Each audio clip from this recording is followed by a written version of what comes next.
सम्माननीय सभामुख महोदय, सुकुम्बासी बस्तीको व्यवस्थापन पक्कै पनि जरुरी विषय थियो, तर उक्त बस्ती तहस नहस गरेपछि मात्रै राष्ट्रिय स्वतन्त्र पार्टीले आफ्नै सरकारलाई आग्रह गर्यो, बिन्ती बिसायो र भन्यो अब डोजर रोकियोस्, अवैध संरचना बाहेक अन्य ठाउँमा अब डोजर चलाइने छैन।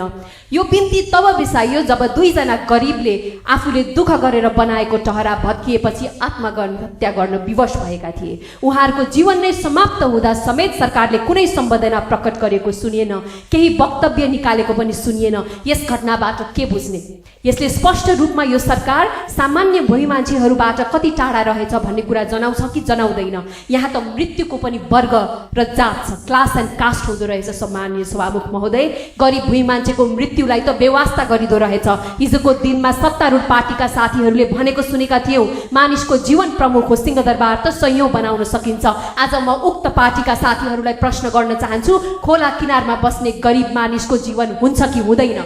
हामीले भन्दै आएका थियौँ विस्थापन अगाडि उचित व्यवस्थापन गर्नुपर्छ, त्यही बेला हामीलाई आलोचित गरियो, तर सत्ता पक्षका साथीहरू आज भन्दै हुनुहुन्छ अब थप विस्थापन अगाडि नै उहाँहरूको लगत सङ्कलन गरिनुपर्छ। हामीले हिजो आलोचित हुँदै भनेका कुरा र आज उहाँहरूले भनेको कुरामा के फरक भयो त? होल्डिङ सेन्टरमा सुकुम्बासीहरूले भरेको फारममा उद्धार गरिएको जस्तो स्थान जस्ता शब्दहरू प्रयोग गरिएको छ। के उद्धार गरिएको भन्ने ठाउँमा जबरजस्ती डोजर चल्दछ? के उद्धार गरिएको भन्ने ठाउँमा घर भत्काइन्छ?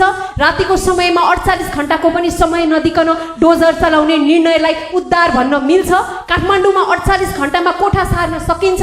काठमाडौँका कति घरपेटीले सुकुम्बासीलाई घर भाडामा दिन सक्छन्? सामान सहित डोजर चलाउनुलाई उद्धार भनिन्छ?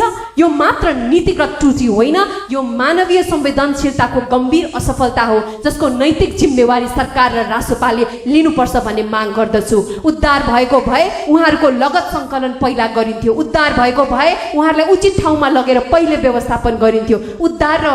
उद्धार त उचित मानवीय हस्तक्षेप यानि कि गुड ह्युमन इन्टरभेन्सन मार्फत हुन्छ, मेसिनको हस्तक्षेप मसिन इन्टरभेन्सन मार्फत होइन।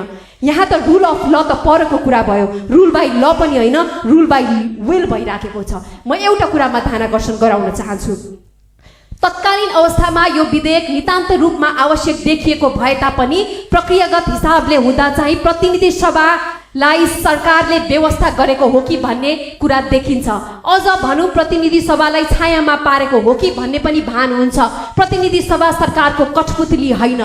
तपाईहरूलाई लाग्ला यो मेरो कुरा होइन, यही सदनमा अहिले उपस्थित भन्नुभएको माननीय मन्त्रीज्यूको कुरा हो, जुन अहिले सत्ता पक्षमा हुनुहुन्छ।